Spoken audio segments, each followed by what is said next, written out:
Dear students, Assalamu alaikum. How are you all? I hope you will be fine. Today's our lecture is letter to your friend.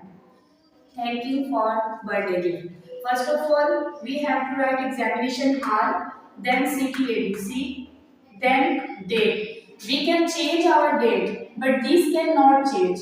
Next step is my dear friend. You can write friend, uncle, father, anyone जिसके नाम आप letter right कर रहे हैं आप यहाँ पर उनको मेंशन करेंगे। सो आवर लेटर जो है वो फ्रेंड के बारे में है कि हमें अपने फ्रेंड का शुक्रिया अदा करना है कि उन्होंने हमें एक ब्यूटीफुल सा गिफ्ट दिया।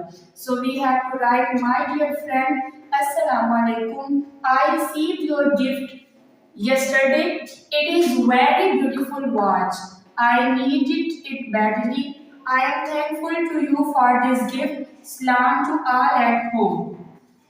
Yours loving friend XYZ.